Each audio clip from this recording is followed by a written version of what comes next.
Jesús, profundamente conmovido otra vez, vino al sepulcro. Era una cueva y tenía una piedra puesta encima. Dijo Jesús: «Quitad la piedra».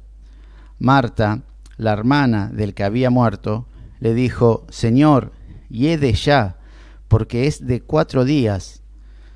Jesús le dijo: «¿No te he dicho que si crees verás la gloria de Dios?». Entonces quitaron la piedra de donde había sido puesto el muerto. Y Jesús, alzando los ojos a lo alto, dijo: «Padre, gracias te doy por haberme oído. Yo sabía que siempre me oyes, pero lo dije por causa de la multitud que está alrededor, para que crean que tú me has enviado». Y habiendo dicho esto, clamó a gran voz: «Lázaro, ven fuera».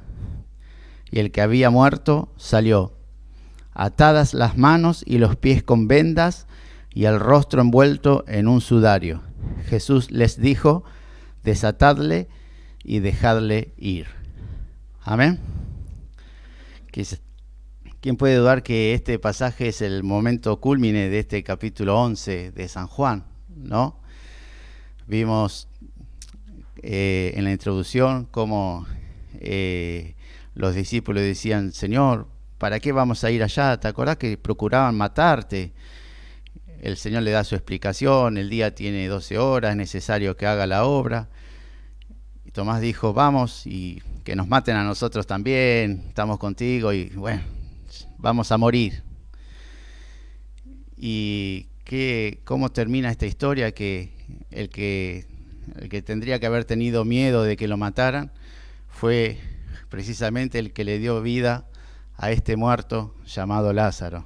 Me imagino los discípulos pensar que yo pensaba que con este íbamos a ir a la muerte. Sin embargo, nos demostró que Él no tiene tiempo, no es necesario que llegue a tiempo cuando esté enfermo, porque Él puede revertir la situación aún cuando haya un muerto, cuando ya no haya esperanza, cuando ya no haya respuesta. Él puede hacerlo todo. Me supongo que la imagen de Jesús en el corazón de los discípulos aumentó grandemente. Decir: «Wow, ¿tenemos miedo de qué? Estamos al lado de alguien que puede resucitar a los muertos. ¿Miedo de qué? De nuestras vidas. Ya está. Estamos al lado de alguien que todo lo puede». Es espectacular lo que nos pasó. No queríamos venir acá y gracias a que lo acompañamos pudimos ver la gloria de Dios. Y ahora vamos al estudio, ¿no?, de este capítulo 11. Dice el versículo 38: Jesús, profundamente conmovido otra vez. ¿Por qué dice otra vez? Porque si leemos en el versículo 33, lo que dio nuestro hermano Raúl, dice: Jesús entonces, al verla llorando, y a los judíos que la acompañaban, también llorando, se estremeció en espíritu y se conmovió. Y en el versículo 35 dice: Jesús lloró. Por eso en el versículo 38 dice: Jesús, profundamente conmovido otra vez, vino al sepulcro. Nuestro hermano Raúl decía: si nosotros fuéramos al velorio, quizás hubiéramos ido al velorio, porque lo único que podríamos hacer sería consolar a las hermanas, darle una palabra de aliento. Pero Jesús no entró al lugar donde estaban acompañando a las hermanas, sino que fue derecho al sepulcro, a donde él sí podía hacer lo que venía a hacer. Nosotros hubiéramos estado quizás adentro consolando, pero él estaba afuera para hacer algo que el hombre no puede hacer, que es resucitar a los muertos. Dice: vino al sepulcro, era una cueva y tenía una piedra puesta encima. Así se enterraban a la gente pobre, no había quizás lugar en un cementerio, buscaban una cueva horadaban esa cueva profundamente para que pueda entrar quizás un par de muertos. Estos muertos pobres no tenían el lujo de los egipcios de embalsamar a alguien, nada. Simplemente lo envolvían en un sudario, en unas vendas, en la cara le ponían el sudario, y así como Jesús, también con Lázaro le habrán puesto perfume para que no hieda, para que no se sienta el olor.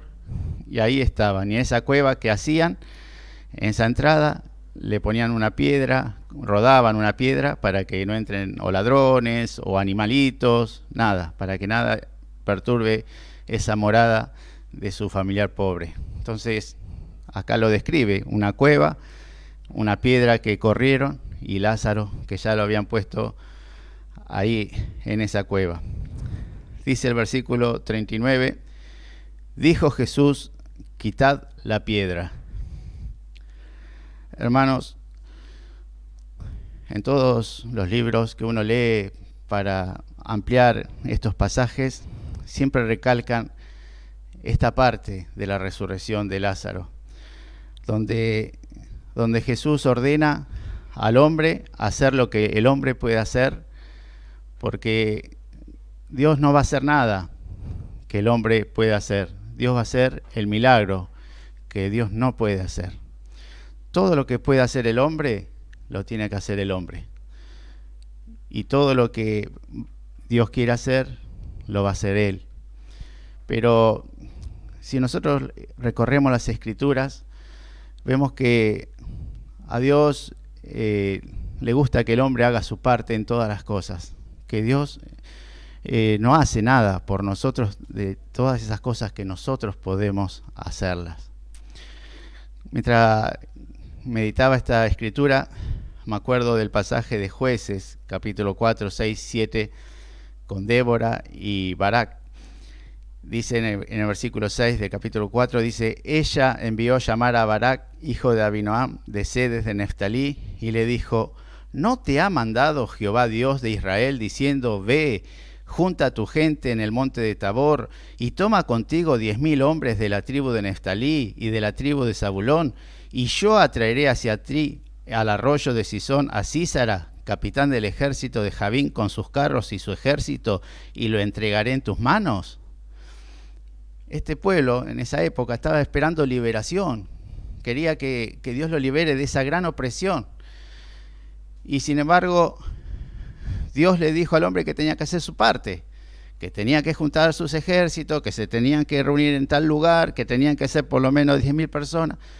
Y el hombre no estaba haciendo su parte. Se hacía el oído sordo, se hacía el chanta, hasta que de vuelta le tuvieron que decir, ¿no te dijo Dios que hagas esto? El pueblo quería liberación, el pueblo quería paz, el pueblo quería bendición, pero no hacía lo que tenía que hacer, el mandato del Señor, obedecer a la palabra del Señor. Y Dios le dijo, hasta que no hagas eso, yo no te voy a librar, porque dijo, ¿no te dijo Dios que hagas esto? Y que cuando hagas esto, yo enviaré a tu enemigo ahí y lo entregaré en tu mano. ¿No te dije yo? Así pasa con la vida de muchos creyentes. Quieren que Dios haga las cosas, pero ellos no quieren hacer lo que Dios le mandó en su palabra hacer. ¿Sí? Siempre ponemos excusas. Y en muchos aspectos de la palabra del Señor, Dios quiere que nosotros hagamos para que Él actúe. Hermanos, en un ejemplo, 1 Corintios 1:21, dice así, pues ya que en la sabiduría de Dios el mundo no conoció a Dios mediante la sabiduría, agradó a Dios salvar a los creyentes por la locura de la predicación. Un ejemplo. ¿Cómo eligió Dios salvar a los creyentes? Por la locura de la predicación. ¿Qué nos mandó a nosotros? Ir por todo el mundo y predicar el Evangelio. Hermanos, cuando vos empezás a leer teología, decís, ¿pero cómo? Si ya hay una lista donde están anotados todos los redimidos, desde antes de la fundación del mundo. ¿Pero cómo? Si ya Dios tiene un llamamiento incondicional al que Él quiere. ¿Para qué vamos a predicar? Porque tenés que obedecer lo que Dios dice. Dios dice, id y predicad. No te pongas a pensar lo que Dios tiene que hacer, ni cómo lo va a hacer. Nosotros tenemos que obedecer. ¿Me entienden? Siempre Dios nos pide a nosotros que hagamos lo que nosotros querramos. Algunos dicen, sí, porque Dios no puede. Sí, Dios puede si quisiera convertir a las personas que Él quiere sin ayuda nuestra. ¿O acaso no hizo eso con Pablo? ¿Quién fue a predicarle a Pablo? Nadie se atrevía a decirle nada. Tenían miedo. Jesús fue. Lo hizo bajar del caballo en un segundo. Lo tiró. Quedó postrado. Señor, ¿qué quieres que hagas?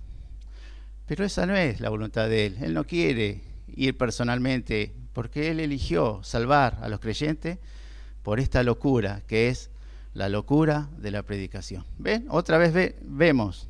¿Queremos que Dios actúe? Hagamos nuestra parte. Hermanos, no conocemos mucho de Dios. Yo considero que después de 30 años de creyente, como dice el libro de Job, apenas estamos en el borde de lo que Él es, de lo que podamos saber del Señor. Sin embargo, vemos que nuestro Dios no quiere haraganes, no quiere personas que no trabajen, quiere personas que se esfuercen. Jesús dice en San Juan, la palabra, no te juntes con nadie que ande desordenadamente, no trabajando, entremetiéndose en todos lados. No te juntes con eso. Eso yo no quiero. No quiero personas que no trabajen. Dios es así. Él quiere personas activas. Esta semana estaba hablando con mi hijo, lo que ya sabemos todos. Jamás Dios llamó a nadie que está en una cama acostado sin hacer nada. Llamó a Moisés, que estaba pastoreando las ovejas de su suegro. Llamó a David, que estaba pastoreando las ovejas de su padre. Llamó a Gedeón, que estaba cuidando su terrenito y defendiendo del enemigo. Llamó a Sansón y los padres, ¿qué estaban haciendo? Trabajando en el campo. Llamó a Pedro, ¿qué estaba haciendo? Pescando. Llamó a Mateo, ¿qué estaba haciendo? Sentado en el lugar donde estaba cobrando los impuestos. Llamó a Juan, ¿qué estaba haciendo? Remendando las redes. A todos los que llamó estaban trabajando, porque se ve que a Dios le gusta eso, que estemos siempre trabajando. Uno de los pecados de Sodoma y Gomorra, ¿cuál fue? Él dijo, abundancia de ociosidad.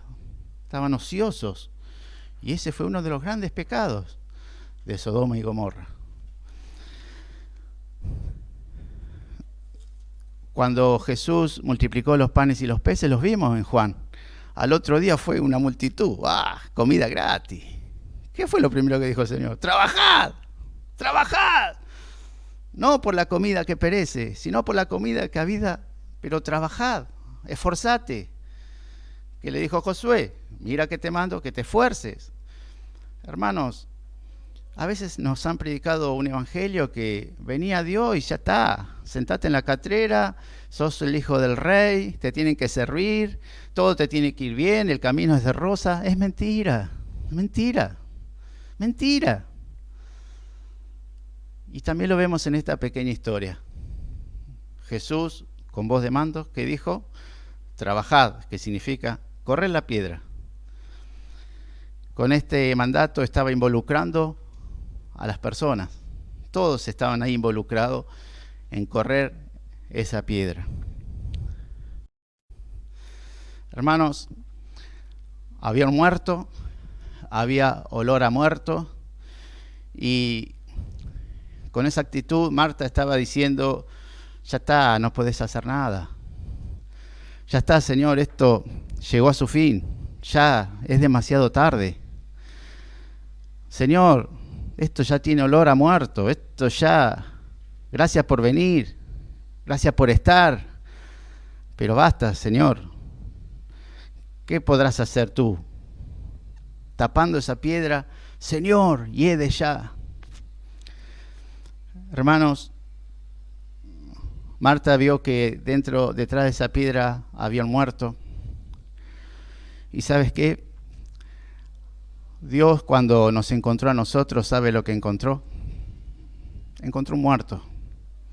Cuando Jesús vino a tu vida, cuando Jesús vino a mi vida, ¿qué encontró? Una persona muerta. Muerta en delitos y pecados, como dice Efesios capítulo 1. Efesios capítulo 1 dice: y Él os dio vida a vosotros cuando estabais muertos en vuestros delitos y pecados. Pero esta mañana voy a continuar leyendo, porque siempre lo leemos hasta ahí. Miren lo que dice: en los cuales anduvisteis en otro tiempo, siguiendo la corriente de este mundo, conforme al príncipe de la potestad del aire, el espíritu que ahora opera en los hijos de desobediencia, entre los cuales también todos nosotros vivimos. ¿Cómo vivimos? Si acaba de decir que estábamos muertos. Dice, vivimos en otro tiempo, en los deseos de nuestra carne, haciendo la voluntad de la carne, de los pensamientos, y éramos por naturaleza hijos de ira, lo mismo que los demás. Este pasaje está diciendo, vivías haciendo lo que vos querías, vivías haciendo lo que tu carne y los deseos de tu corazón tenían, pero esa vida para Dios era estar muertos en delitos y pecados. Vos te creías que vivías, pero Dios no veía nada más ni nada menos que un muerto cuando te veía a vos y cuando me veía a mí. Entonces,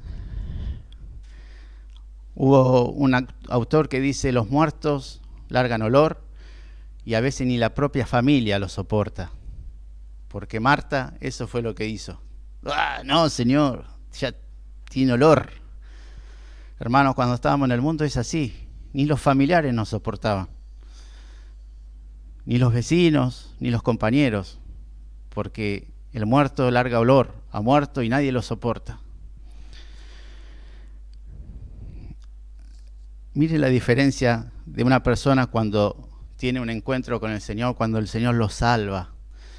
Empieza a largar olor a Cristo, olor a vida. Dice 2 Corintios capítulo 2, versículos 15 y 16. Porque para Dios somos grato olor de Cristo, como el olor del incienso que Cristo ofrece a Dios. Como si le largáramos un humo, una fragancia, un olor que Cristo le está ofreciendo a Dios, eso somos nosotros para Él. Un olor agradable que Cristo se lo está ofreciendo a Dios. Y que se esparce tanto entre los que se salvan como entre los que se pierden. Ese olor se esparce en todo el mundo, tanto en los que se salvan como en los que se pierden. Y dicen, para los que se pierden, este incienso resulta un aroma mortal, pero para los que se salvan es una fragancia que les da vida. ¿Y quién está capacitado para esto? ¿Quién puede decidir un día, voy a hacer olor para dar vida? Ahora voy a hacer un incienso que Cristo va a ofrecerle a Dios. Nadie puede hacer eso. Solamente si Dios, si Jesús te resucita y hace que de ese olor a muerte que estábamos despidiendo cuando vivíamos en delitos y pecados, haciendo lo que se nos daba la gana, alejados de la gloria de Dios y de la vida de Dios, sin misericordia, ese olor que despedíamos se va cuando Jesús entra a nuestras vidas. Y ese olor para los que se salvan es agradable. Qué lindo que el cambio que tuvo este hermano, qué lindo cómo se va día tras día, se hace más obediente a la palabra. Pero para los muertos, ¿qué pasa con ese olor? Este se hizo fanático, este ya no sirve para ir a tomar cerveza, este ya se la da de que es mejor que nosotros. Vuelve a ser desagradable, pero para los que se mueren, para los que no tienen vida. Entonces está Marta ahí parada. No, Señor, no hagas nada, ya está. Es imposible, mirá el olor que tiene. Y Jesús le dijo en el versículo 40, Marta, ¿no te he dicho que si crees verás la gloria de Dios? Como que la está retando. Marta, ¿no te dije que si crees vas a ver la gloria de Dios? Entonces, quiero hacer una diferencia, ¿no? Jesús no le dijo, ¿no te he dicho que si crees vas a ver el milagro? Está hablando de algo mucho más. No se trata de un milagro de resurrección. Se trata de la gloria de Dios, porque toda esta escena habla de la gloria de Dios, de un Dios que se compadece por los suyos, de un Dios que lo vimos llorar con los que lloraban, de un Dios que puede hacer buena cualquier situación por más perdida que parezca. La gloria de Dios que muestra que Él está haciendo la voluntad del Padre, que lo vamos a ver ahora. Es mucho lo que está mostrando esta escena, no solamente un milagro. Está mostrando que realmente Dios vino a esta tierra a morir por nosotros, por los pecadores. Entonces cuando Jesús le dijo, ¿no te he dicho que si crees verás la gloria de Dios? Entonces quitaron la piedra de donde había sido el muerto. Me imagino a Marta con la cabeza gacha, corriéndose de esa piedra, y dice, y entonces sí, quitaron la piedra de donde había sido puesto el muerto. Marta dejó de estorbar, se abrió la piedra, se descubrió esa cueva, y dice así, y Jesús, alzando los ojos a lo alto, dijo, Padre, gracias te doy por haberme oído. Yo sabía que tú siempre me oyes, pero lo dije por causa de la multitud que está alrededor, para que crean que tú me has enviado. Hermanos, miren esta oración. Esta oración de Jesús la dijo como si ya hubiera ocurrido el milagro. Ya le estaba dando gracias por lo que el Señor iba a hacer. Gracias, Señor. Yo sé que tú siempre me oyes. Hermanos, en esto quiero pararme un cachito. El otro día estaba viendo ahí por YouTube una disertación. Vieron que Jesús dijo, y mayores cosas que yo haréis, porque yo me voy. ¿Sí? ¿Se acuerdan? Se estaban discerniendo si el creyente puede hacer milagros mejores o más impactantes que Jesús, si realmente esa palabra significa que Jesús se iba y que nosotros íbamos a hacer cosas más grandes que el Señor. Y mientras escuchaba toda esta, la verdad que ego, pavada, no sé cómo llamarlo, se me vino San Juan, todo lo que estamos viendo. Que Jesús vivió ¿para quién? Para el Padre, para hacer la voluntad del Padre y para darle la gloria al Padre. Todo lo que hizo el Señor fue la voluntad del Padre y para la gloria del Padre. Queremos hacer milagros más grandes que Jesús, pero no aprendemos que Él vivió para darle la gloria a Dios. Él vivió para humillarse a sí mismo, despojarse de todo y darle la gloria al Señor. Dice en San Juan 8:50, pero yo no busco mi gloria. Jesús no buscó nunca su gloria. Yo les quiero hacer una pregunta. ¿Ustedes se creen que Jesús necesitó orar para resucitar a Lázaro? Él era Dios. Él podía haber hecho lo mismo que con el paralítico, lo mismo que con el ciego. Podía haber gritado directamente. ¿Pero por qué alza sus ojos al cielo? ¿Por qué le dice algo que ya cumplió? Gracias por haberme oído, pero lo hago por causa de la multitud, alzando los ojos al cielo. ¿Por qué hace eso? Porque le está dando la gloria a Dios, lo que siempre hizo. Hermanos, estos tiempos finales, el mundo se aleja de Dios, pero el creyente Algunos de ellos, no, ni siquiera son la mayoría, unos pocos, pero generalmente los que están en eminencia le están robando y le quieren robar la gloria a Dios. Quieren hacer cosas más espectaculares que Jesús. Hermanos, Jesús mismo alza los ojos, como haciendo que toda la multitud mire hacia arriba para ver a Dios ahí en su trono. Sin embargo, muchos siervos quieren ponerse ellos en el lugar de Dios. Cuando escuchamos últimamente esta gran aberración, yo decreto que vas a tener sanidad, yo decreto que te va a ir bien, ya ni siquiera queremos orar y pedirle a Dios. Ahora yo quiero decretar directamente, sin orar. Ahora soy yo el que te doy la bendición, no es Dios.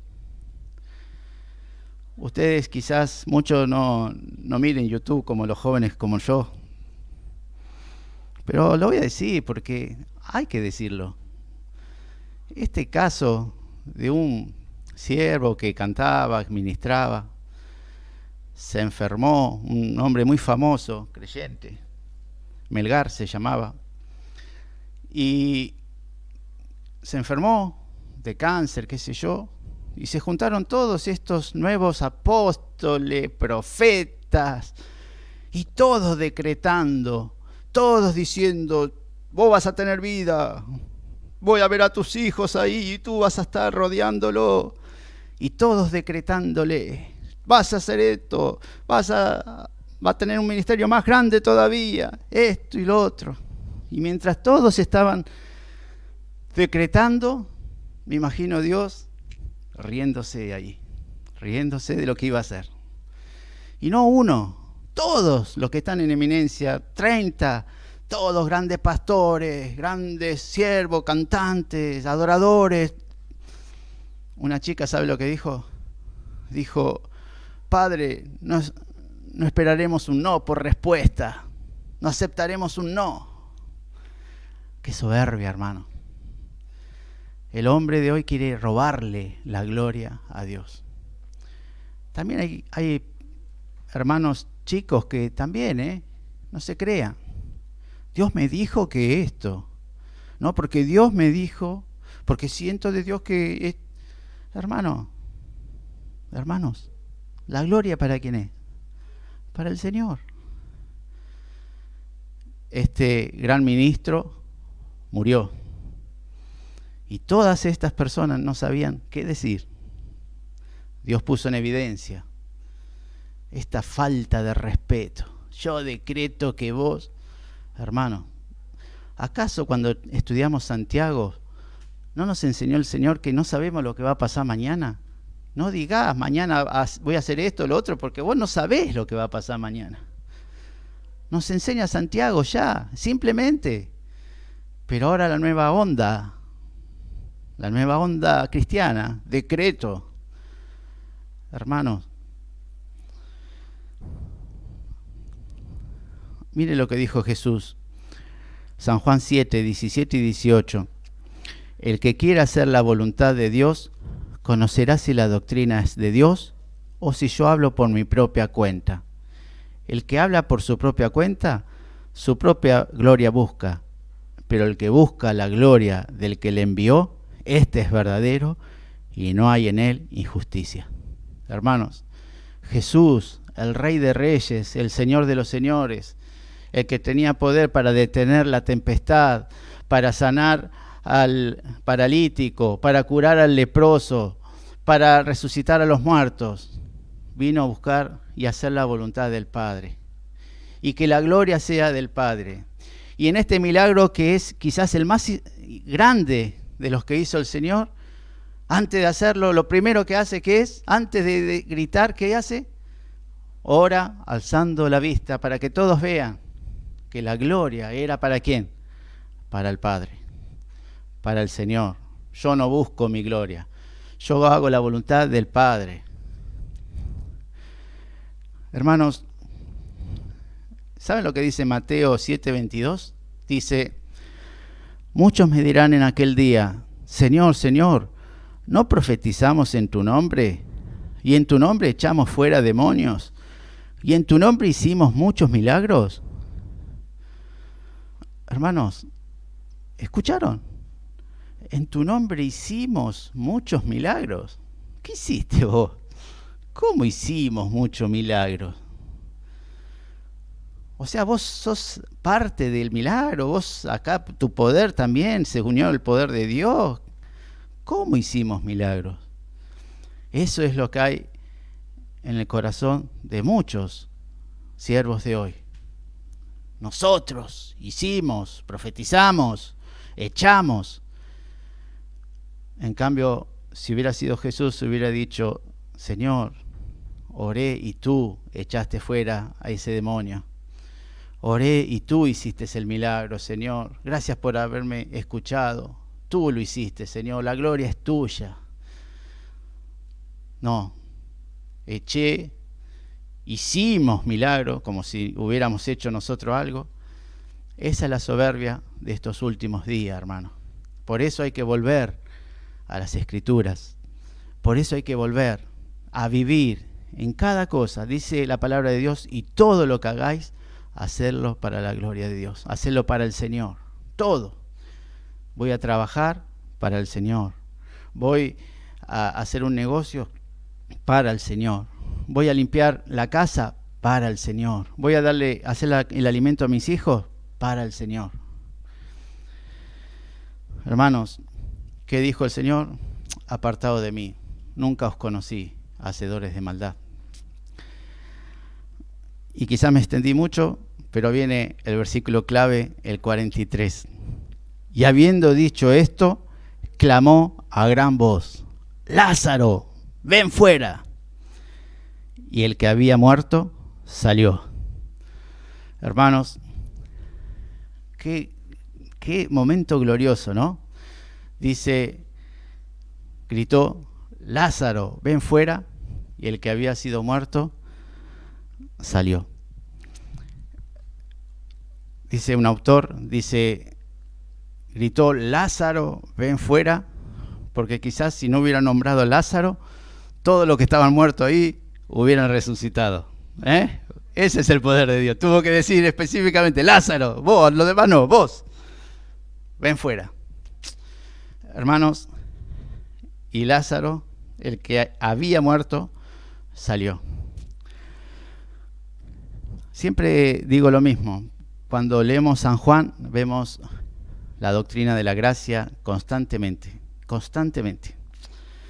Y hoy más que nunca vamos a ver la doctrina de la gracia, lo que hemos aprendido acá en la iglesia. ¿Qué decía la doctrina de la gracia? Primero, que todos los hombres estábamos perdidos. Se llamaba la depravación total, ¿sí? Todos los hombres estábamos alejados de la gloria de Dios. Todos teníamos olor a muertos. ¿Saben por qué? Porque para Dios estábamos muertos en delitos y pecados. Todos estábamos haciendo lo que quería nuestro corazón. Todos estábamos dándole la espalda al Señor. Todos estábamos, como dice Efesios, muertos. Y así estaba Lázaro en esa tumba, muertos en delitos y pecados, estaba muerto. Dice otra doctrina, es una elección incondicional. Había muchos muertos, quizás ese día, en ese lugar, en ese sepulcro, al lado había otra cueva con otros muertos y otros, pero Jesús fue específicamente a su amigo. Dice en San Juan capítulo 5, y al que Él quiere da vida. Al que Él quiere da vida. Y fue al que amaba, como dijo San Juan en el capítulo 11, y específicamente a Él se dirigió. Dice la doctrina, un llamamiento irresistible. La doctrina de la gracia, un llamamiento irresistible. ¿Por qué? Porque Lázaro no pudo hacer otra cosa que obedecer. Cuando leímos San Juan capítulo 3 dice, es necesario nacer de nuevo para ver el reino de Dios. Y aprendimos que antes de que nosotros busquemos a Dios y la aceptáramos y nos arrepintiéramos, Dios hace algo antes en nuestro corazón. Nos dio vida, nos hizo nacer de nuevo, cambió nuestro corazón, y después de eso nosotros pudimos optar por elegir el maravilloso amor del Señor. Pero si Él no nos hubiera cambiado nuestro corazón, si Él no hubiéramos nacido de nuevo, no hubiéramos podido ver al reino de Dios. Lo mismo pasa con Lázaro. Lázaro no podía obedecer a Dios sin que antes Dios lo hubiera hecho nacer de nuevo. Lázaro no podía obedecer la voz de ese llamamiento sin que antes, segundos antes, Jesús no le haya dado vida nueva. Así pasa en la salvación. Primero Dios nos da vida y después nosotros podemos obedecerle. Porque si Él no nos da vida antes, no podemos obedecerle. Y vemos acá la perseverancia, la doctrina de la perseverancia, que Lázaro puede obedecer a Dios y le obedece y hace lo que Dios quiere porque Jesús lo resucitó. Si no, no lo hubiera podido hacer. Veo siempre la doctrina de la gracia en todas las palabras de este evangelio. En todas las palabras. Nosotros no podíamos hacer nada. Es mentira, sí, yo una vez me arrepentí. No, es mentira. Él te buscó primero. Él cambió tu corazón primero y vos después te arrepentiste y lo buscaste. No me elegiste vosotros a mí, sino que yo os elegí a vosotros. Ninguno puede venir a mí si el Padre no le trajere. Hermanos, acá vemos la doctrina, toda. Y antes de terminar quiero decir, Dios nos dijo que nosotros prediquemos, que vayamos por todo el mundo a predicar el Evangelio, ¿sí? Y lo que estamos haciendo simplemente es correr la piedra con nuestro predicar. Nosotros no podemos darle vida al muerto, nuestra elocuencia no sirve, nuestro hermoso estudio de cómo evangelizar tampoco sirve. Lo único que sirve es que hagamos lo que Dios quiere, que prediquemos, que corramos la piedra. Pero el único que puede resucitar a un muerto es el Señor. No es mi elocuencia, no es mi preparación, no es mi unción, no es mi nada. Es el Señor. Es el Señor. Y por el otro lado, del lado del otro te digo, Lázaro tampoco podía hacer nada. Lázaro no podía decir, sí, me voy a entregar. Lázaro no podía decidir, sí, tiene razón. No, porque él estaba muerto. No podía abrir la boca, no podía pensar, no podía decidir, no podía elegir. La salvación depende de ¿quién? De nuestro Dios. La salvación depende de nuestro Dios. Hermanos, yo creí mucho tiempo equivocadamente que fui yo el que me entregué a Jesús, el que lo buscaba. Es mentira, dice Dios. Lo más parecido a lo que yo hacía era lo que dice Isaías, que le di la espalda a este Dios. Le di la espalda y cada uno fue por su camino. Eso es lo que yo hacía. Él es el que te arrastra y te da vida nueva. En este capítulo 11 están esas palabras que están en muchos velorios. El que cree en mí, aunque esté muerto, vivirá. Qué linda palabra de capítulo 11 de San Juan. Y voy a terminar como termina este pasaje. Atadas las manos y los pies con vendas y el rostro envuelto en un sudario, Jesús les dijo, desatadle y dejarle ir. Hermanos, si ese milagro lo hubiera hecho hoy esos pseudo siervos de Dios, hubieran querido que, mírenlo, tóquenlo, pámpenlo, todo el circo. Pero el Señor no necesita circo, hermanos. El Señor no necesita nada para que su gloria sea su gloria. Desatarlo y dejarlo ir. ¿Saben por qué? Porque acá no es importante Lázaro. Acá en esta historia es importante quién es, el Señor. nuestro Dios, nuestro Rey. Desatalo y déjalo ir. No tiene nada importante que decir. Apenas estuvo muerto. No vayamos a preguntarle qué soñó, qué pensó, qué sintió, porque no es importante. Acá lo único importante es el Señor, hermanos. El Señor. Y en la escena de nuestra vida, siempre, no es lo que nosotros somos y cómo vivimos y cómo es lo que Él hizo. Dios me rescató. Dios, yo estaba muerto en delito y pecado y me dio vida. Dios hace que cada día sea hermoso porque Él está en mi corazón. El amor de Dios ha sido derramado en mi corazón porque Él lo quiso. Su misericordia me acompaña cada vez que me despierto a la mañana. Él es el centro de la historia, no el muerto que resucitó. No tiene importancia el muerto que resucita, sino el Señor que da vida a ese muerto. Amén.